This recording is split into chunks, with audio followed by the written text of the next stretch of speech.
하나님의 말씀 같이 보겠습니다. 구약 성경 시편 78편 70절에서 72절입니다.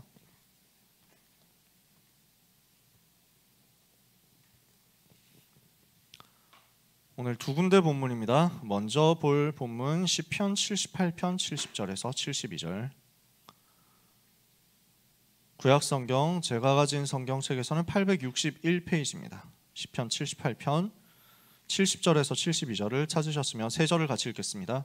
또 그의 종 다윗을 택하시되 양의 우리에서 취하시며 젖 양을 지키는 중에서 그를 이끌어내사 그의 백성인 야곱 그의 소유인 이스라엘을 기르게 하셨더니 이에 그가 그들을 자기 마음의 완전함으로 기르고 그의 손의 능숙함으로 그들을 지도하였도다.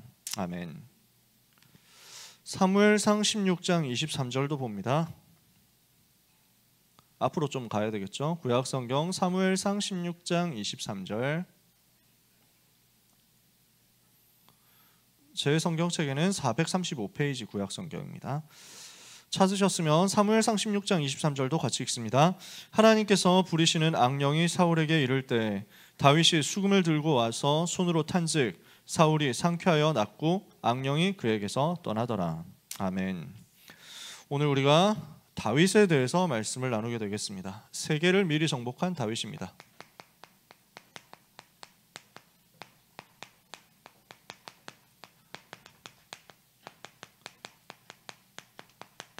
다윗이 비밀을 가지고 있었거든요.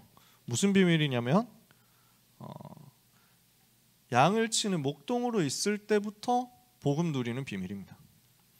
목동으로 있는 그 자리에서 복음을 누리는 서밋으로 서는 비밀입니다. 목동으로 있는 그곳에서 최고의 자리를 이미 누린 것입니다.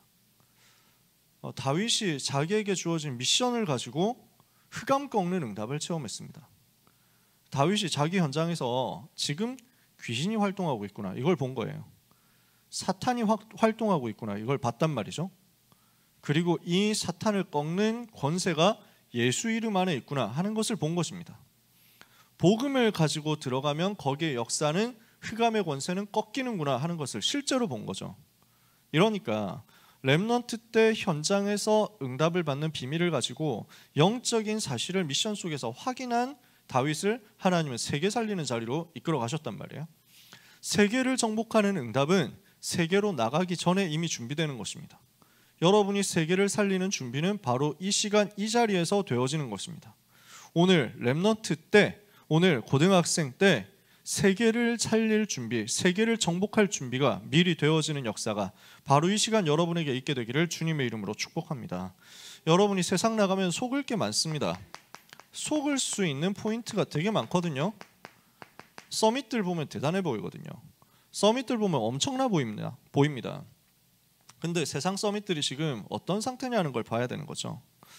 서밋들이 당장은 굉장히 성공해 보이는 게 창세기 3장에 네가 하나님처럼 된다 그랬잖아요. 마귀가. 여러분이 잘못 보면요, 현장에 있는 공부 잘하는 애들이 무슨 신처럼 보입니다. 와, 쟤는 국어의 신이다, 쟤는 수학의 신이다 이런다니까. 와, 쟤는 내신의 신이구나 이렇게 보입니다. 잘못 보면 그렇게 보여요. 예진이 세이를 만나려고 대치동을 갔는데 대치동 학원가에서 공부하는 애들이 이렇구나 하는 걸 그때 좀 뭐랄까 뼈저리게 체험했달까? 네. 뭔가 불쌍해 보이더라고요. 솔직히 말해서 너무 불쌍하더라고요. 저는 고등학생 때 딱히 학원을 다닌 적이 없습니다. 2번 다니긴 했는데요, 한 2달 정도를 2번씩 다녔어요. 왜냐하면 한 번은 지역에 있는 학원에서 목회자 자녀는 그 미자립교회, 개척교회 목회자 자녀는 무료로 학원 수업 듣게 해줄 테니까 와주시면 좋겠다 이래가지고 그래서 2달을 다녔는데 가가지고 좀 놀다가 전도만 하다가 이제 학원 그 반이 없어지는 바람에 그만뒀어요. 정말로 그 반에서 전도만 했던 것 같아요.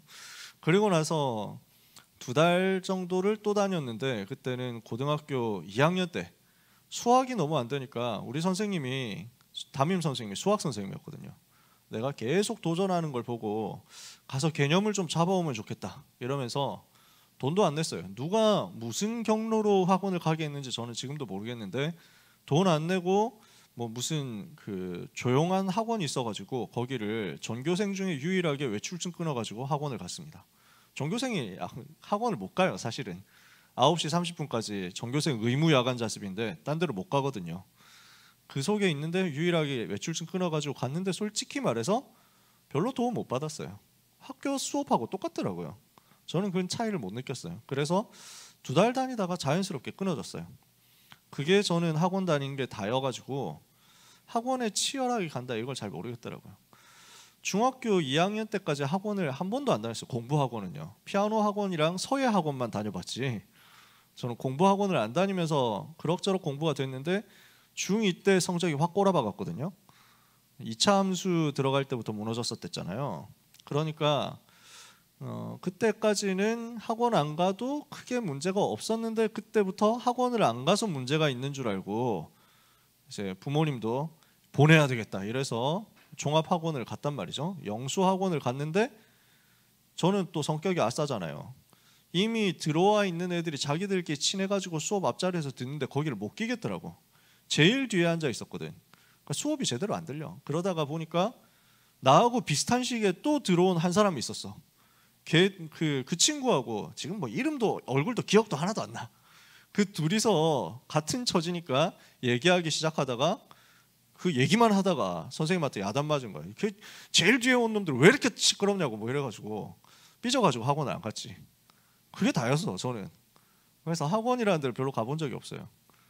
야, 그 대치동 가가지고 우리 예진이 세이 기다리려고 그 커피숍 뭐 찾아가지고 들어갔는데 무슨 커피숍에 랩런트들이 아니고 이제 불신자니까 뭐 신자인지 불신자인지 모르지 청소년들이 꽉 찬 거야. 전부 이제 앉아가지고 학원 숙제하고 있는 거야. 야, 빡세다 진짜. 무슨 카페를 왔는데 독서실로 온 거야. 분위기가 내 앞에 자리가 없어. 그래서 뭐 겨우 이제 삐집고 한 자리에 앉았는데 내 맞은편에 초등학생하고 어머니하고 들어와가지고 이제 둘이서 또 문제를 푸는 거야. 엄마가 이제 문제를 또 풀어주는 거야. 이거는 말음모라는 건데 하면서 막 해주더라고. 참 그 막 보니까 뭐 최고 수준 수학 뭐 그렇게 써 있더라고. 책 뭐 껍질을 보니까 야, 참 너무 힘들겠다 싶더라고요. 얼마나 피곤할까. 한국에서 사교육적으로 하면은 대치동 와야 된다 하고 사람들이 이미 이제 각인돼 있거든요. 그러니까 지방에서도 방학 때문에 거기 올라와가지고 공부하는 거지. 어떻게 하든지 일단 등급 끌어올려야 되니까 어떻게 하든지 여기서 살아남아야 되니까. 여론 보고 대치동 가는 게 잘못됐다고 얘기하는 건 절대로 아닙니다. 가는 친구들 힘 얻어서 가서 승리하시고 그 지역의 흑암세력 다 꺾어버리세요. 대치동 지역이 얼마나 어둡겠어요. 생각해 보세요. 공부하는 친구들이 행복해서 거기 있겠어요? 즐거워가지고 거기 와가지고 아 신난다 이러면서 거기 있겠어요? 전부 어두워요. 가는 친구들은 거기서 흑암 꺾으세요. 제가 하는 말은 무슨 말이냐면 그렇게 해가지고 되게 공부 잘하는 사람들을 보고 사람들 착각한다니까. 랩런트들이 착각해. 야 대단하다 이런다니까요. 그렇습니까? 아니에요. 절대로 대단한 게 아니에요. 이 사람들이 뭔가 성공한 것 같은데 창세기 6장에 귀신 들려가지고 하는 거거든요. 접신 체험해가지고 하는 거예요. 근데 눈으로 볼 때는 뭐 그 사람이 무슨 영을 받았는지 무슨 신을 받았는지 모르고 일단 굉장히 높은 수준의 능력을 발휘하는 거야. 대단해요. 힘 엄청 세요. 공부를 너무 잘한다니까. 공부 기계 같다니까. 좋은 대학 간다니까. 그래서 쌓아 올린 업적을 보니까 우리가 도저히 못 뛰어넘을 것 같아. 그 이번 주에 게시판에서 누가 글을 썼는데 에타에 글을 누가 썼는데 자기가 그 연세대생인가? 뭐 하여튼 그렇대. 그래서 대학을 어느 정도까지 가야 공부를 제대로 한 사람일까? 뭐 이거 가지고 에타에 글을 올린 거야. 내가 볼 때 서성한까지 간 사람들은 공부를 굉장히 열심히 한 사람이고 중경외시 간 사람들은 공부를 그럭저럭 한 사람이고 그 밑에는 그냥 되는 대로 간 게 아니냐? 뭐 이런 식으로 막 이렇게 쓴 거야. 이러니까 역시 연세대 수준 되니까 그 정도로 생각하는구나 하고 막 댓글들이 주르륵 달리고 이제 뭐 싸우고 치고받고 하더라고. 세상에서는 그렇게 봅니다. 서성한 나왔다, 중경외시 나왔다, 국숭세단 나왔다 이 정도로 다 급을 정해놓고 갑니다. 그 중에서 설카포라고 하면 이제 와씨 도저히 못 따라잡겠다 이런 생각들을 많이 합니다. 인서울만 가도 진짜 소원 없겠다 이런 사람들 너무 꽉 찼죠. 인서울이 안 쉽잖아요 솔직히. 제가 보니까 안 쉽더라고. 10% 안에 들어가야, 상위 10% 안에 들어가야 인서울 가는 거잖아요. 어렵죠. 굉장히 어렵습니다. 서성한 간다. 제가 한양대 나왔는데 저는 그때만 해도 한양대는 높은 대학이라고 생각 안 했거든요 솔직히. 그냥 중위권 정도 되는 뭐 그냥 어쩌다 가는 거지 이렇게 생각을 했는데 지금 와서 보니까 굉장히 어려운 현장이었어요. 아, 하나님 나한테 은혜 주셨구나 싶더라고요. 우리 랩런트들 제 모교에 많이 와주시기를. 그래서 우리 모교 와주면 제가 학생 식당 가가지고 진짜 풀코스 대접해드릴 수 있습니다. 제가 혼밥을 먹던 그 아싸 시절 혼밥을 먹던 사랑방 식당에서 여러분 대접할 건데, 그걸 보고 바벨탑이라고 합니다. 세상 사람들을 엄청 쌓아 올렸거든요. 진짜 대단해 보이죠. 근데 사실 그 세상 서밋들이요, 고등학생 수준에서 서밋들을 공부 잘해가지고 좋은 대학 간 사람이죠. 나가보면 또 세상 서밋들이 있습니다. 돈 잘 벌어가지고 엄청 성공한 사람들이죠. 그래서 무슨 차를 끌어도 그랜저 하면은 이제는 뭐 국민차라고 막 사람들이 한다니까. 세상이 이렇게 됐어요. 그래서 차를 좀 끌려고 하면 좀 좋은 차 탄다 이러면 제네시스 타야 되고, 서밋이다 이러면 이제 벤츠 끌어야 되고, 걸러도 안 되고 포르쉐 이렇게 끌고 다녀야 되는 거야. 근데 우리 형편이 그렇지 않을 수도 있잖아. 그러니까 저는 이제 200만 원짜리 중고차를 끌고 다니는데 하나님 은혜로 너무 감사하죠. 문제가 없어요. 긁어도 아무 문제가 없고 상처가 안 돼. 지금까지 하나님의 은혜로 또 그 다른 차에 긁은 적이 없어. 너무 감사하지. 주차장 벽에만 줄곧 긁어가지고 네, 양쪽으로 다 있습니다. 너무 하나님 은혜 감사해요. 저한테 제일 좋은 차예요. 근데 세상 나가보면 좋은 차 타는 사람 정말 많거든요. 좋은 집 사는 사람 정말 많거든요. 대단해 보인다니까.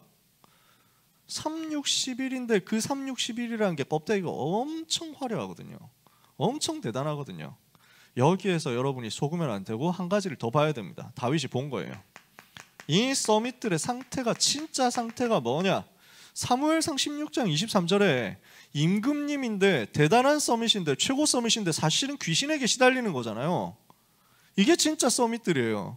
세상 서밋들의 진짜 상태는 이거예요. 엄청난 성공을 해놓은 것 같은데 그 실제 상태는 귀신에게 시달리고 있는 상태란 말입니다. 대단한 장군인 것 같은데 이 골리앗이 사실은 귀신 섬기고 우상 섬기면서 귀신 충만한 사람인 거예요. 여기에 대해서 눈을 뜨고 서밋의 모습을 제대로 보면서 거기에 속지 말아라 라는 것입니다. 절대로 속지 마라. 여러분, 서밋들의 실상을 볼 줄 알아야 됩니다. 서밋들의 진짜 운명을 볼 줄 알아야 됩니다. 세상 사람들이 어디로 가고 있는지, 그 화려한 세계가 어디 속에 있는지 볼 줄 알아야 됩니다. 지금 어디에 있습니까? 이 사람들이 대단한 사람인데 요한복음 8장 44절 속에 있습니다. 너희는 너희 아비 마귀에게서 났으니 너희 아비의 욕심대로 너희도 행하고자 하느니라. 그는 처음부터 살인한 자여 진리가 그 속에 없으므로 진리에 서지 못하고 거짓을 말할 때마다 제 것으로 말하는 이는 그가 거짓말장이 거짓의 아비가 되었습니다. 거짓말하는 마귀 자녀가 되어가지고 마귀 시키는 대로 종노릇하면서 살아갑니다. 우상숭배하면서 사는 거예요. 에베소서 2장 2절에. 그래서 그때 너희가 그 가운데 생각 이 세상 풍속을 따르고 공중의 권세 잡은 자를 따랐으니 곧 지금 불순종의 아들들 가운데 역사하는 영이라. 이 마귀 종노릇하면서 우상숭배하니까 정신에 문제 오는 게 당연하잖아요. 그게 지금 세상 서밋들이거든요. 표시를 안 냅니다. 왜냐? 자존심 상하니까. 겉으로 포르쉐 타고 다니고 겉으로 람보르기니 타고 다니고 이 모습만 보여주고 싶은 거예요. 왜냐? 자기가 지금까지 쌓아올린 그 단계, 그 노력, 그 피눈물이 원통하니까 이게 사실은 헛된 거였다고 보여주기 싫으니까 가득 포장해놓고 살아. 근데 실제 모습은 어떠냐? 수고하고 무거운 짐 꽉 쥐고 살아가는 아무 행복 없는 모습이에요. 거기 모습을 실제 여러분들이 볼 수 있어야 됩니다. 사도행전 8장 4절에서 8절에 그렇게 돈은 많은데 자기에게 오는 육신 문제 해결 안 됩니다. 어느 날 실패 온다니까요. 어느 날 저주가 온다니까요. 어느 날 재앙이 와요. 가정이 무너지거나 자기가 무너지거나 알 수 없는 질병에 시달리거나 해결 안 되는 불치병에 시달리거나. 그 대단한 스티브 잡스가 이 불치병 자기에게 오는 거 해결 못하고 갔잖아요. 자기 가문에 오는 저주, 가정에 오는 문제 해결 하나도 못했어요. 그게 현장의 실제 모습이거든요. 이렇게 살다가 어떻게 됩니까? 한 번 죽는 것은 사람에게 정하신 것이고 그 후에 심판이 있는데 그 심판의 결과가 누가복음 16장 19절 31절 지옥 가는 거예요. 죽어서 지옥 가기 전에 이 땅 살면서 벌써 지옥처럼 살아가요. 그게 세상 서밋들의 모습이에요. 그게 공부 잘하는 여러분 친구들의 모습이에요. 속지 마라. 헷갈리면 안 돼요. 실상을 제대로 봐라. 출애굽기 20장 4절에서 5절에 자손 3, 4대까지 저주가 반복되거든요. 반복되는 저주, 반복되는 재앙 속에서 스스로의 힘으로는 절대 못 빠져나오는 영적인 흐름 속에 있습니다. 이 부분을 제대로 봤다라고 하면 우리는 속을 이유가 없습니다. 나는 무엇을 가지고 있는가? 여러분 이것을 제대로 보시기를 바랍니다. 불신자의 모습이 그럴듯해 보이지만 사실은 귀신에게 시달리고 있는 것이고, 그 운명은 불신자 상태 6가지 속으로 그대로 빠져 들어가는 것이고, 이것에 빠져 있는 사람과 다르게 나는 뭘 가지고 있느냐? 내가 가지고 있는 다른 것이 있다니까요. 이 부분을 렘넌트는 확인해라. 불신자는 모든 것 가지고 있는 것 같지만 사실은 아무것도 가지고 있지 않은 거예요. 모든 것 다 빼앗길 것, 이거 들고 있는 거라니까. 렘넌트는 아무것도 가지고 있지 않은 것처럼 생각됩니까? 착각입니다. 모든 것을 다 가지고 있다. 다윗이 무엇을 고백합니까? 사무엘상 17장에 다윗이 골리앗 앞에서 하는 고백 보세요. 너는 칼과 창과 단창을 갖고 있지 않느냐. 사람들은 그게 가진 거라고 생각한다니까. 그걸 가지고 승부하려고 한다니까요. 여러분이 가진 건 뭡니까? 나는 네가 모욕하는 만군의 여호와의 이름을 가지고 너에게 나아간다. 여러분이 가진 건 뭐예요? 만군의 여호와 하나님의 이름이다. 여러분이 가진 건 뭡니까? 그리스도 대신 예수 권세의 이름이다. 오늘 이것을 놓치지 말고 여러분의 것으로 붙잡기를 바랍니다. 내가 오늘 너를 쓰러뜨려서 전 세계 여호와가 하나님이신 것을 알게 할 것이다. 전쟁은 사람의 손에 있지 않고 하나님의 손에 있음을 전 세계로 하여금 알게 할 것이다. 우리가 가진 것은 이것입니다. 서밋들이 가지고 있는 것은 사실은 불신자 상태입니다. 우리가 가진 것은 그 불쌍한 서밋들을 살릴 수 있는 여호와의 이름입니다. 이것을 여러분들이 나의 것으로 오늘도 예배 속에서 확인하게 되시기를 주님의 이름으로 축복합니다. 다윗이 이 비밀을 목동으로 있을 때 이미 가지고 있는 거예요. 목동으로 있을 때 이미 미리 정복하는 응답을 받았습니다. 목동으로 있을 때 뭘 했습니까? 원래 양 치는 소년이었잖아요. 양을 치는데 혼자 밖에서 들판에서 양을 치잖아요. 양떼하고 얘기하고 있잖아요. 뭐 자기 얘기할 사람도 없고 친구도 없고 그냥 양떼하고 만나야 된단 말이에요. 그 속에서 뭘 했냐? 혼자 있는 시간에 하나님을 바라보는 것으로 행복을 누린 거예요. 혼자 있는 시간에 여호와를 바라보고 여호와를 누리고 여호와를 묵상하는 것으로 자기의 행복을 찾아낸 거예요. 여러분의 진정한 행복이 거기 있기를 바랍니다. 나의 진정한 행복이 어디 있냐? 하나님이 나와 함께 하시는 것을 누리는 것. 내가 성적이 잘 나와가지고 이번 달에 진짜 등급이 2개씩 올라갔다. 이게 여러분의 행복이라면 그 등급 떨어지면 여러분의 행복은 사라지겠죠. 여러분의 행복이 돈에 있다면 그 돈이 없어지는 날 여러분의 행복은 사라집니다. 여러분의 행복의 기준이 돈이라면 여러분보다 돈 많은 사람들을 보는 순간 여러분은 행복하지 않다는 것을 알게 됩니다. 우리의 행복의 기준은 여호와 하나님이 지금 나와 여기에서 함께 계신다, 이거예요. 다윗이 이 부분을 목동으로 있으면서 계속 예배로 찬양으로 누린 거죠. 그러니까 이게 작품으로 하나씩 남았는데 그게 시편이 됐다니까요. 시편은 뭘 한 거냐면요, 다윗이 자기가 받은 구원에 대해서 묵상을 계속 한 겁니다. 구원에 대한, 내가 받은 구원에 대한, 여호와께서 나를 살리신 그 구원에 대한 묵상을 24 하다 보니까 이게 감사가 되잖아요. 너무 감사하거든요.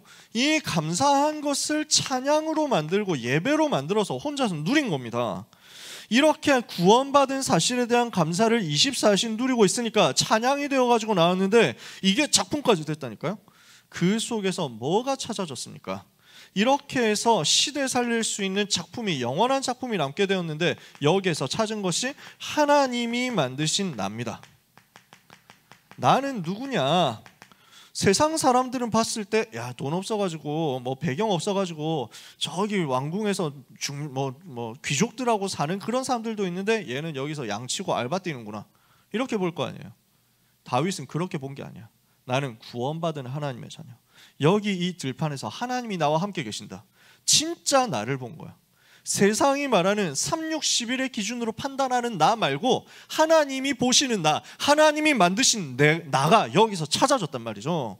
복음 안에 있는 내가 발견된 거예요. 그게 시편이에요. 그렇게 하다 보니까 여기서 영적인 힘을 얻죠. 기능이 여기에서 만들어집니다. 어디에서 만들어집니까? 그날의 달란트예요. 평생 내가 목동을 해야 되는지 어떤지는 알 수 없으나 그러나 나는 오늘 목동이다 이 말이지. 여러분 중에 평생 수학 공부해야 될 사람도 있지만 여러분 고등학교 끝나면 수학 그만둘 사람도 있을 겁니다. 대표적으로 저. 그러니까 법학과 가니까 다른 거 다 안 좋은데 한 가지 좋은 거 수학 안 해도 돼. 약간 좋은지 안 좋은지 모르겠지만 영어도 거의 필요 없더라고. 법대를 가니까 한자만 잘 읽으면 되더라고요. 그게 지금 그렇게 돼가지고 제가 영어를 그때 이후로 발전이 전혀 안 돼가지고 중딩 수준에 머물러 있는데 수학도 할 게 없었어. 진짜 거의 고등학교 1학년부터 삼수하는 시절까지 5년 동안 수학에 올인해서 그렇게 살았었는데 지금도 가끔 이제 수학 시험 치는 꿈을 꾼다니까. 아씨 진도 덜 나갔는데 어떡하지 뭐 이런다니까. 수학이 얼마나 올인했는지. 근데 수학을 할 일이 없어. 법대 나오고 나니까 아무 수학을 볼 일이 없어요. 지금까지도 수학을 안 보니까 근해 공식을 까먹었잖아. 근해 공식은 예의상 외우고 싶은데 하면서 그 뭐더라? 마이너스 2ac 분의 b 뭐 맞습니까? 하여튼 뭐 그런 거 비슷하게 나오잖아. 까먹었어. 기억도 안 나. 여러분이 지금 하고 있는 공부가 평생 연결될 수도 있고 아닐 수도 있습니다. 문제 있습니까? 아무 문제 없어요. 그날의 달란트야. 그걸 가지고 다윗이 임금 돼가지고 계속 돌 던지고 다녔습니까? 아니야. 목동 때 한 거야. 근데 그 목동 시절에 하는 돌 던지는 것이 세계복음화로 연결되는 것이라는 것을 다윗이 누린 거예요. 그날의 달란트를 기능으로 성공시켰는데 하나님이 주시는 응답으로 성공시켰는데 그날 해야 될 그 일 속에서 하나님이 예비하신 하나님이 주신 나의 것이 찾아진 거예요. 전쟁할 수 있는 준비. 나중에 이게 골리앗 쓰러뜨릴 것이라고는 아무도 생각을 못했을 거 아니에요. 하나님이 예비하신 나의 것이 그날의 기능 속에서 찾아졌다. 이렇게 하면서 자기도 모르는 사이에 뭐가 준비됐냐면 왕의 그릇이 준비된 겁니다. 왕 될 수 있는 그릇을 이때 다 만들었어요. 뭘 했습니까? 양 한 마리도 잃어버리지 않겠다.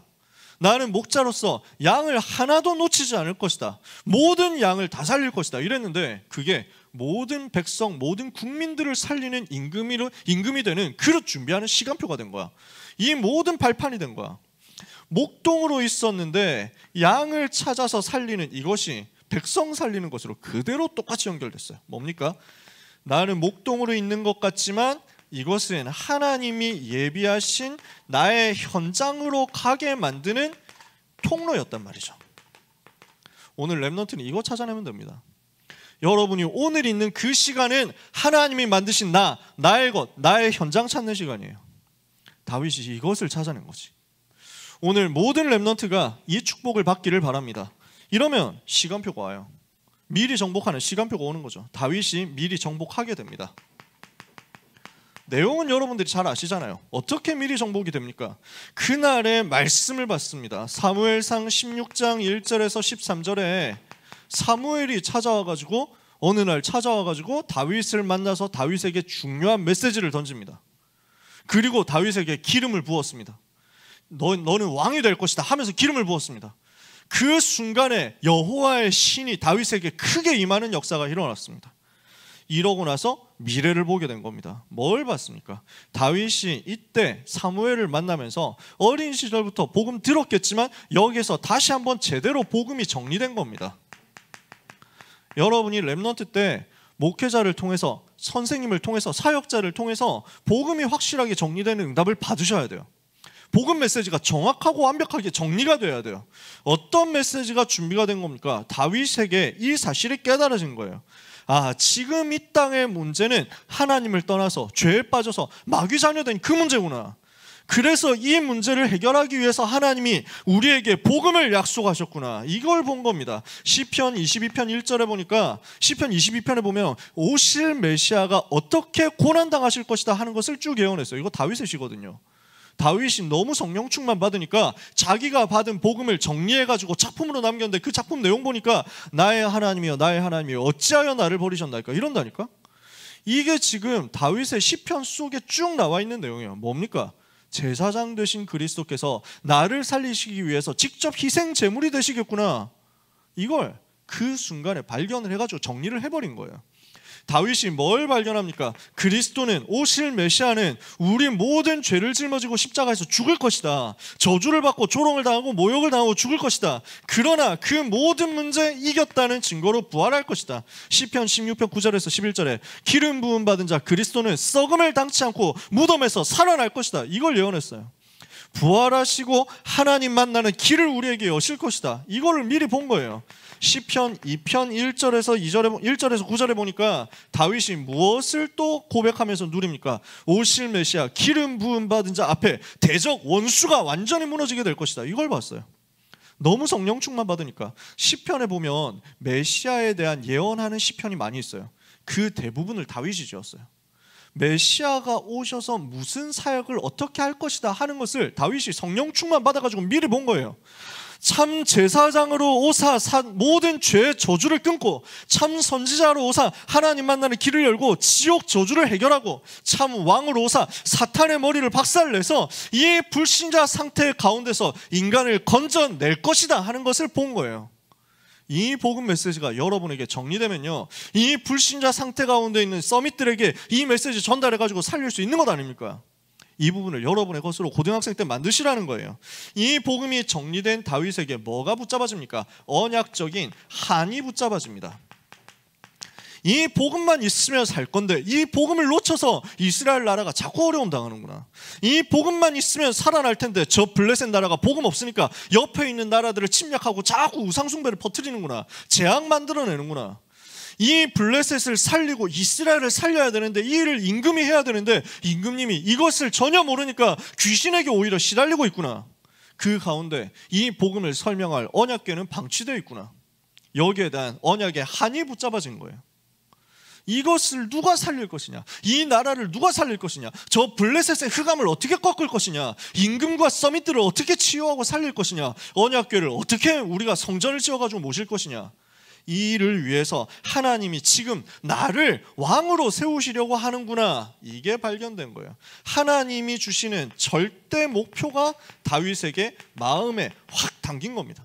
언약의 한 속에서 절대 목표가, 왕이라는 절대 목표가 붙잡아졌어요. 무슨 왕입니까? 나라를 살릴 왕. 무슨 왕입니까? 전 세계 복음 설명할 왕. 무슨 왕입니까? 언약궤 모실 성전 지을 왕. 그 임금이 지금 없지 않냐? 전 세계 그 임금이 없지 않냐? 사울 임금이 거기에 관심이 없지 않냐? 하나님이 너를 이 일을 할 왕으로 세운 것이다. 이걸 지금 다윗이 언약으로 붙잡는 순간 끝난 거예요. 그러니까 이 다윗이 이제부터 이 복음의 비밀을 가지고 현장에서 확인하는 것 아닙니까? 사무엘상 16장 23절에 자기가 가지고 있는 찬양하는 기능을 가지고 왕궁에 들어가서 서밋의 실상을 보고 여기에 복음을 가지고 선포하는 찬양을 했는데 흑암이 떠나가 버리잖아요. 이것은 다윗의 입장에서 뭐냐면 확인하는 거예요. 아, 정말 귀신이 활동하는구나. 그리고 그 귀신의 세력은 예수 이름으로만 꺾이는구나. 정말 귀신들이 활동하고 서밋들을 장악하고 있구나. 전 세계의 문제가 진짜 영적 문제 맞구나. 그런데 복음이면 끝나는구나. 여러분이 렘넌트 때 이거 볼 수 있으면 진짜 응답받습니다. 쉽게 응답받을 거예요. 제가 렘넌트 때 이 부분이 체험됐거든요. 아, 정말 현장에 갈급한 사람이 있구나. 정말 복음 받을 사람이 있구나. 정말 시달리는 사람이 있구나. 귀신 보는 사람이 있구나. 예수님 영접하니까 치유되네. 이게 제가 렘넌트 때 본 거였어요. 대학 들어가기 전에 본 거였어요. 이 내용을 고등학교 1학년부터 삼수생 시절까지 5년 동안 현장에서 본 거예요. 그러고 나니까 저한테 쉽게 이해가 되더라고요. 확인이 되니까 정말로 우리는 복음을 가진 것입니다. 이 복음은 정말로 사탄의 권세를 꺾는 것입니다. 이 부분이 여러분에게 실제 메시지로 확인되고 현장으로 확인되고 여러분의 기능이 전도로 연결되는 것을 확인하게 되기를 바랍니다. 세 번째입니다. 이걸 가지고 어디로 들어갑니까? 전쟁터로 들어갑니다. 사무엘상 17장 1절에서 54절에 전쟁터 들어가서 골리앗하고 싸우는데 거기서 실제 승리하면서 누린 거예요. 전쟁터에서 이 복음 가지고 하나님이 주신 한과 하나님이 주신 절대 목표 이루어야 되기 때문에 나는 이 현장에서 그리스도 선포할 것이다 했는데 그 전쟁에서도 확인이 되는 거야. 이걸 보고 뭐라고 하느냐면요, 평생의 나의 달란트가 찾아지고 나의 방향이 발견되는 성인식이라고 합니다. 현장에서 미션을 가지고 실제 악신이 쫓겨나는 것을 자기의 기능을 통해서 확인하는 이 내용, 이걸 보고 사명식이라고 합니다. 나의 미션을 가지고 실제 확인이 되는 거야. 그리고 현장화되는 거지. 실제 전쟁터라는 현장에서 이 부분이 자꾸 보이는 거예요. 이걸 보고 파송식이라고 합니다. 각각 뭡니까? 평생의 달란트, 평생의 전문성, 평생의 현장성. 이 부분을 예배 속에서, 말씀 속에서 다윗이 찾아낸 거예요. 사무엘에게서 받는 그 말씀을 통해서 이게 찾아졌죠. 그리고 현장에서 사명을 통해서, 미션을 통해서 발견되고 검증이 되죠. 현장 들어가서 실제 전쟁터에서 붙으면서 이스라엘을 살리면서 이게 확인이 되는 거예요. 세계를 살리도록. 요 답을 가진 다윗이 지속해서 누린 비밀이 나옵니다. 시편 5편 3절, 17편 3절 같은 데서 보니까 뭐가 나옵니까? 자기의 기도에 대한 시스템이 있는 거예요.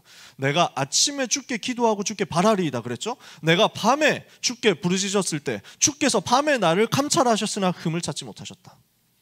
요게 지금 다윗이 평상시에 누린 비밀입니다. 위기 왔을 때는 어땠습니까? 시편 23편 1절에서 6절, 이 가장 어려운 위기 속에서 여호와가 나의 목자시다, 이걸 누린 거예요. 사울 임금이 너무 귀신 들려가지고 자기의 권력을 빼앗길까 두려운 그 공포증에, 편집증에 사로잡혀가지고 다윗을 죽이려고 계속 문제를 일으키는 겁니다. 다윗이 찬양하고 있는데, 자기를 위해서 흑암 꺾도록 찬양하고 있는데 창을 집어던졌잖아요. 그걸 다윗이 피한 거지. 자객을 보내잖아요. 근데 다윗이 미리 알고 피한 거지. 이래서 계속 쫓겨다니는데 동굴에서 막 발각될 뻔하기도 하고, 저 하길라 산에까지 쫓아와가지고 군대를 끌고 와가지고 자기를 잡으려고도 하고, 막 수많은 위기가 있었습니다. 근데 그 모든 위기 상황 속에서 다윗은 누린 겁니다. 여호와는 나의 목자시다. 우리 렘넌트 여러분, 성인식, 사명식, 파송식을 가지고 평상시 기도의 비밀과 위기 왔을 때 기도의 비밀을 동시에 누리게 되기를 바랍니다. 이걸 가지고 있으면 여러분은 미리 정복하는 응답을 받게 됩니다. 드디어 다윗이 응답받는 시간표가 된 거예요. 이렇게 미리 정복한 내용을 가지고 이제는 미리 세계복음화하는 역사가 일어나는 거죠. 어떻게 미리 세계를 복음화했습니까? 많은 것들이 있겠지만 시간 없으니까 딱 두 가지만 얘기를 하는 거죠. 사무엘상 17장 1절에서 54절, 골리앗 쓰러뜨렸습니다. 이게 전 세계 소문나는 거예요. 다윗이 이미 얘기했거든요. 45절에서 47절에 다윗이 이미 얘기한 거예요. 내가 오늘 너를 쓰러뜨리는 이유가 뭐냐? 전 세계에 이스라엘의 하나님이 계신 것을 알게 할 것이다. 전 세계로 하여금 여호와가 하나님이심을 알게 할 것이다. 이미 세계복음화 의식하고 있었어요. 소문이 빠릅니다. 전 세계로 전달돼요. 그렇게 역사가 일어나요. 세계로 안 나갔는데 세계 살리는 역사가 일어나는 거죠. 그리고 중요한 게 나오죠. 임금이 되어서 마지막으로 정리하면서 무엇을 남기냐면 성전 지을 준비를 남긴 겁니다. 성전 지을 수 있도록 모든 것을 다 세팅해 놓고 그 성전에 대한 시스템 다 만들어 놓고요. 성전 지을 재료 만들어 놨어요. 성전 지을 돈, 예산 다 준비해 놨어요. 자기가 헌금 다 했어.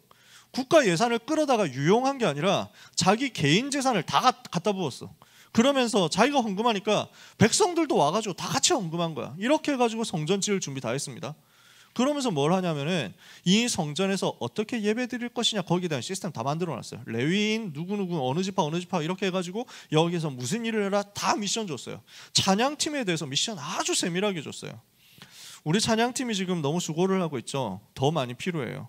싱어도 필요하고요, 월십할 사람도 필요하고요, 그리고 우리 찬양대도 세울 거예요. 저는 진짜 찬양대를 좋아하거든요. 찬양대에 나와가지고 찬양하면서 흑암 꺾는 거 굉장히 힘있거든요. 그게 다윗의 찬양이잖아. 찬양팀이, 찬양대가 나와가지고 찬양할 때 그 사울 임금에게 들렸던 악신 떠나가는 역사가 일어나는 거예요. 이거 실제로 믿고 기도하면서 찬양해야 돼요. 앉아있는 렘넌트들도 실제로 믿고 같이 찬양해야 돼요. 그래야 흑암이 꺾이는 거지. 저는 많이 현장에서 누리고 체험했습니다. 얼마나 찬양할 때 흑암이 꺾이는가. 메시지 들었는데 어떤 사람 귀신 들려가지고 온 거야. 그래서 금요 심야 기도회 때 이 귀신 들린 한 사람 놓고 계속 기도하고 막 흑암 꺾고 마귀들과 싸울지를 하고 다 하는데 귀신이 안 나가는 거야. 지쳐가지고 빠른 찬양 계속하고 막 너무 열내다가 힘들어서 좀 쉬어가자는 의미로 내 주의 보혈은 정하고 정하다 찬양하는데 그 순간 귀신이 떠나가더래. 왜 그러냐? 마귀들과 싸울지라가 잘못됐다는 얘기가 절대로 아닙니다. 저는 많이 부르거든요. 효인이 재울 때 많이 부릅니다. 마귀들과 싸울지라, 죄악 벗은 효인이 하면서 막 항상 불러요. 진짜로. 근데 무슨 얘기냐면 흑암이 언제 꺾이느냐? 그래서 348장부터인가 하여튼 해가지고 360장까지 있는 영적 싸움의 찬송은 우리가 힘 얻어서 흑암 권세 싸우자라는 것이고, 그 흑암 세력 실제 무너뜨리는 고백이 어디서 나오냐면 주로 예수 보혈에서 나옵니다. 피가 나와야 돼요. 그리스도의 피, 그리스도 십자가, 이거 나오는 찬양에 흑암이 딱 꺾여요. 그래서 제가 보는 찬양 선곡할 때 포인트 중에 하나입니다. 저 찬양인도 굉장히 많이 했거든요. 많으면 일주일에 6번씩 찬양인도 하고 그랬어요. 그 찬양인도 하면서 한 번에 적으면 4곡, 많으면 한 8곡씩 찬양 준비하고 매주 그렇게 돌았다니까요. 그 찬양하는 가운데서 제일 놓치지 않았던 게 성삼위 하나님을 나타내고 선포하고 선언하는 거야. 그리고 그 그리스도 예수님이 마귀의 일을 멸하시고 십자가에서 피로써 모든 문제를 끝냈다는 거야. 이게 자꾸 들어가야 돼. 이게 자꾸 나타나야 돼. 그게 최고의 찬양이야. 왜? 그때 사단이 완전 무릎 꿇거든요. 여러분이 해보세요. 이건 나타나는 찬송이 예배 시간에 있다. 그러면 그 찬송을 제일 강하게, 제일 힘있게, 제일 멋있게 나는 선포하고 싶어. 그게 내 마음이야. 그러다 보니까 진짜 찬양의 생을 걸고 하는 거지. 나는 내가 좋아서 하는 거야. 누구 들으라고 하는 거 아니고. 그래서 나는 삑살이 나도 아무 상관없어. 나는 하나님 앞에서 하고 그 다음에 내가 행복해서 하는 거니까. 가끔 여러분 듣다가 삑살이 나면은 시험 들지 마세요. 아, 그럴 수 있구나 하면 되지. 나는 전문인이 아니거든. 내가 찬양하고 노래 부를 때 저는 어린이 성가대, 기존 교회 있을 때 어린이 성가대를 하면서 발성을 조금 배웠어요. 너무 싫더라고. 발성 배우는 게 제일 싫어. 뭐 이런 거 해야 되거든. 여러분 해봤습니까? 니니니니니니니니 뭐 이래가지고 막 계속 올라가. 계속 하니까 되게 짜증나요. 나는 찬양하고 싶은데, 빨리 하고 싶은데 뭐 계속 막 누누누누 뭐 이러고 있으니까 되게 짜증나. 대강 배웠어요. 그래서 막 빨리 지나갔으면 좋겠다. 근데 그때 배웠던 게 되게 도움돼요. 호흡하는데 되게 도움돼. 찬양할 때 발성을 하기 위해서 배에 힘 준다. 그러면 허리를 곧게 편다. 약간 앞으로 기울인다. 그 다음에 한쪽 발이 앞으로 나오면 더 좋다. 노래를 부를 때 뭐 입으로 나오는 게 아니고 이 미간에서 노래가 나오는 거다. 이런 것도 배웠어요 그때. 근데 굉장히 도움돼요. 진짜 지금까지도. 그 부분을 조금 정리한 상태에서 되게 싫지만 억지로 했는데, 나중에 고등학교 2학년 때 부산 내려가서 핵심 성가대 들어가가지고 이태원 장로님 지휘하실 때 그 밑에서 훈련 받으면서 은혜 받으면서 호흡 조금 하면서 이렇게 했는데 너무 감사한 거예요. 진짜 너무 행복해. 소름 돋을 만큼 행복했어. 모든 피로가 다 씻기는 거야. 진짜 질병이 다 떠나가더라고. 찬양하는데요. 그때 진짜 많이 체험했어요. 그때 그래서 그때도 막 엄청 지금하고 똑같이 이제 소리 막 엄청 크게 내면서 맨날 찬양했거든. 이러니까 어느 정도 했냐면은 부산 핵심에 온 막 밤에 그 부산 핵심에 온 사람들 중에서 막 나를 보는 사람들이 있었던 거지. 막 쟤는 머리도 빡빡 깎았잖아요. 그때는 고등학생 때니까 3cm였거든. 머리 길이 3cm 이래가지고 쟤는 뭔데 저렇게 크게 부르지 하면서 했거든. 그분이 그 장로님이 부산에 있다가 서울로 올라와가지고 서울에 교회를 다니기 시작했는데 어느 날 내가 거기 있게 된 거야. 참사랑교회. 이래가지고 아니 걔가 여기에? 뭐 이러면서 막 해가지고 한동안 그랬지. 무슨 얘기냐면요, 그렇게 찬송하는 게 너무 행복하고 찬양하는 게 행복한데 그 순간 하나님이 나를 전부 회복시키고 살리더라고. 그 찬양을 제가 그 노래를 엄청 전문성 있게 잘 부른 건 아니었어요. 그래서 내가 하고 있으니까 고등학생들이 몇 명씩 따라 붙더라고. 내가 핵심 성가대 들어왔는데 그때 내가 최연소였거든. 나하고 동갑인 애가 한 명 더 들어왔어. 포항에 사는 목사님 아들이었어. 그 친구가 우리 포항에 지금 안동에서 목회하시는 이정수 목사님의 동생인 이수은 랩넌트인데 지금은 이제 직분 받았겠죠. 이 수은이라는 친구가 천재야. 음악의 천재야. 그래서 여러분은 세계 랩넌트 대회 때 유 목사님 곡을 합창으로 편곡해내는 랩넌트 중에 제일 선배예요. 그 친구가. 나는 그때 몰랐지. 와가지고 좀 천재답게 생겼어. 뭔가 천재다운 스타일이야. 음악의 천재다운. 그래가지고 세상을 잘 모르고 막 이래가지고 막 뭐 한 가지만 딱 보는 막 그런 스타일이었어. 내 옆에 앉았거든. 나이도 비슷하고 파트도 베이스니까. 내 옆에 앉아가지고 내가 노래 부르는 거 들으니까, 찬송 부르는 거 들으니까 그렇게 부르는 거 아니야. 뭐 이러면서 막 했다. 나는 그게 더 기분 나쁘더라고. 왜냐면 나는 그게 잘못됐다는 걸 모르는 게 아니야. 나는 근데 내가 성악 전공자도 아니고 내가 힘있게 부르면 되지 뭐 이래가지고 항상 그랬어. 그러니까 전문가들이 봤을 땐 틀리게 부르거든요. 몸에 힘 빡 주고 불러. 온몸에 힘이 다 들어가가지고 부르거든. 힘을 빼고 불러야 돼. 근데 나는 그래. 그래야 이제 막 나는 어떤 스타일이냐면 그때 너무 말랐었으니까 온몸에서 모든 에너지를 다 끌어올려가지고 노래를 불러 겨우 소리가 나오는 거야. 저희 막 발끝에서부터 다 끌어올려가지고 힘 빡 주고 이렇게 하는 거지. 틀리게 부르는 건데, 근데도 하여튼 그런 호흡인데도 나한테 지금까지 되게 도움되거든요. 그러면서 찬송한 게 너무 평생에 감사해요. 너무 길게 얘기를 했는데요, 오늘 빨리 끝낼 수 있을 줄 알았더니 이 얘기 때문에. 여러분 진짜로 찬송, 찬양하는 거, 예배하는 거, 여기에 인생을 드린다 생각해 보세요. 그 인생을 하나님이 받으시고 복되게 하시고 아름답게 하세요. 우리는 만들 거예요. 다윗이 이걸 다 만들어 놓은 거야. 그리고 솔로몬에게 메시지까지 전달한 거야. 아들 솔로몬에게 성전 이렇게 지어야 된다. 성전을 두고 이렇게 기도하면서 응답받아라. 그거 해놓고 하나님 앞에 갔단 말이에요. 모든 이스라엘 백성들 앞에서 메시지 전달하고 기도를 같이 하고 하나님께 영광 돌린 다음에 하나님 앞에 간 거야. 모든 이스라엘 백성들과 함께 성전에 대한 언약을 같이 붙잡고 기도하는 내용이 역대상 29장이에요. 무슨 성전이기 때문에 이랬느냐, 무슨 성전이기 때문에 하나님이 가장 기뻐하셨느냐, 무슨 성전인데 이렇게 중요하냐 하면요, 이 성전이 복음을 설명하는 최고 작품이기 때문에 그렇습니다. 여호와를 설명하는 최고의 작품을 다윗이 남긴 거예요. 다윗이 남긴 두 가지 최고 작품이라면 시편과 성전이다. 이렇게 남겼는데 이 성전이 왜 그렇게 중요합니까? 이 성전은 언약궤 모신 성전이거든요. 그러니까 이 언약궤는 뭘 말합니까? 그 속에 복음이 다 담겨 있잖아. 복음을 집중해서 나타내는 그 성전이거든. 복음 집중을 하는 언약궤 모시는 성전. 다윗이요, 사무엘하 7장 1절 2절에 보니까 나는 지금 백향목 궁궐에 사는데 여호와의 언약궤가 바람 부는 천막에 있으니까 안타깝다. 성전 짓고 싶다. 언약궤에 대한 소중함을 사무엘에게 들었잖아요. 이거를 지금 메시지로 확인한 거죠. 두 번째, 이 성전이 왜 중요합니까? 예배하는 성전이거든요. 이 성전에서 예배할 때 하나님의 나라가 임하는 거예요. 시편 22편 3절에 이스라엘의 찬송 중에 거하시는 주여, 하나님의 나라가 거기에 임하는 거예요. 이 성전은 어떤 성전입니까? 거기에서 예배할 때 영적인 힘을, 무한한 힘을, 보좌에서 내려오는 힘을 얻는 것입니다. 이사야 6장 1절에서 13절에 이사야가 성전에 가서 기도하는데 하나님이 주시는 영적인 엄청난 힘을 얻고 체험해가지고 세계 살릴 그루터기 언약 붙잡잖아요. 이 성전은 어떤 성전입니까? 재앙을 막는 성전입니다. 역대하 7장 14절에 보니까 하나님이 솔로몬에게 말씀하십니다.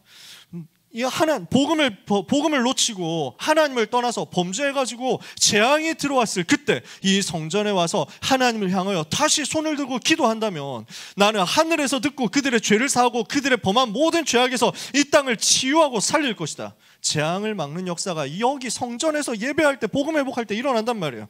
이 성전은 어떤 성전입니까? 솔로몬이 기도하는 내용입니다. 주여, 이방인이라고 할지라도, 역대하 6장 32절에서 33절에 보니까 이방인이라고 할지라도 이 성전에 와서 여호와를 알게 되고 여호와를 만나고 여호와를 경배하게 되면 그들도 하나님의 백성 되게 해주옵소서. 무슨 말인지 이해되십니까? 이 성전은 복음을 나타내는 성전, 이 성전은 예배하는 성전, 이 성전은 영적인 힘을 얻어서 서밋으로 가는 성전, 이 성전은 치유하는 성전, 237 살리는 성전. 이걸 알고 작품으로 남겼으니 하나님이 역사할 수밖에 없잖아요. 오늘 여러분이 그 응답을 교회를 통해서 누리시기를 바라고요. 오늘 여러분이 그 응답을 이 시간에 누리게 되시길 바라고, 오늘 여러분들이 지금 결단하는데 여러분의 평생의 업과 평생의 작품을 통해서 237 치유 서밋을 실현하는 응답을 받게 되시기를 주님의 이름으로 축복합니다. 축복합니다. 말씀 마칩니다. 우리는 뭘 해야 되느냐? 세상 서밋들이 지금 이렇단 말이에요. 세상 서밋들. 오늘 우리 렘넌트들은 뭘 해야 되냐? 그 세상 서밋 말고 다윗 같은 서밋의 모델을 찾아내고 누려라. 다윗같이 영적인 비밀을 아는 서밋으로, 흑암을 꺾을 수 있는 서밋으로 응답받으세요. 세상 서밋들이 아무리 대단해도, 아무리 엄청난 지성을 가지고 있어도, 아무리 엄청난 능력과 돈을 가지고 있어도, 한 번에 수십조 원씩 움직인다고 할지라도 사탄을 이길 수가 없고, 사탄이 만들어 놓은 영적 재앙을 못 막습니다. 여러분이 이 시대 다윗 같은 서밋으로 선다? 재앙을 막는 겁니다. 마귀의 권세를 꺾는 겁니다. 다윗은 그런 서밋이었어요. 여러분이 이런 서밋의 모델 따라가려면 어떻게 하면 됩니까? 복음이 계속 각인되어야 됩니다. 복음이 계속 각인되도록 여러분에게는 24 반복되는 시스템이 있어야 돼요. 메시지를 반복하는 24 시스템 가지세요.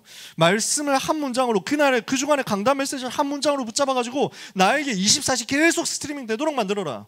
몇 주째 얘기하죠. 반복되어야 돼요. 그 복음이 각인되어 있으니까 하나님이 다윗을 서밋으로 세웠다니까요. 그렇잖아요. 두 번째, 이 각인된 복음의 내용을 가지고 뭘로 누릴 수 있어야 되느냐? 여러분이 현장에서 기도로 누릴 수 있어야 됩니다. 방학 끝나기 전에 공부를 다 해놓으면 좋겠죠. 선행학습 다 해놓으면 좋겠죠. 방학 끝나기 전에 공부할 시스템 만들어 놓으면 좋겠죠. 그거는 못한다고 할지라도 이거는 반드시 해야 돼요. 가서 살릴 수 있는 기도 시스템 만들어라. 고등학교 들어가서 1학년 들어가서 우리를 1학년 랩너트들 들어가가지고 어떻게 공부할 것이냐도 준비하세요. 어떻게 기능 준비할 것이냐 이것도 준비해 놓으면 좋아요. 제일 우선적으로 해야 될 것은 기도 시스템 가지는 거예요.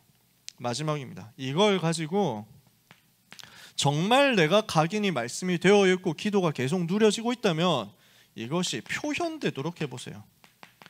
그냥 머리로만 하지 마시고 이걸 손으로 나타내 보세요. 이걸 입으로 나타내 보세요. 이걸 여러분의 작은 미션을 가지고 실천해서 실제 것이 되도록 액추얼하게 나타내 보세요. 그걸 보고 예배라고 합니다. 그 예배 성공하는 거예요. 여러분이 이렇게 했을 때 미션을 하나하나 해가면서 작품이 남을 겁니다. 이거를 남겨보시라는 거죠. 다윗이 렘넌트 때 이거 있는데 지금까지 남아있잖아요. 그래서 오늘 제가 2주 동안 계속 쓰던 그 마음에 담고 있었던 그 한자 시를 오늘 이제 겨우 해가지고 완성해서 올렸는데 급하게 막 써가지고 막 부들부들 떨면서 막 한 글자라도 틀리면 안 되는데 하고 쓰다 보니까 한 줄을 통째로 빼먹었네. 9가지 여정인데 8가지밖에 없어. 그래가지고 집에 가서 또 새로 쓰려고요. 새로 써서 이제 갱신해가지고 올려야지.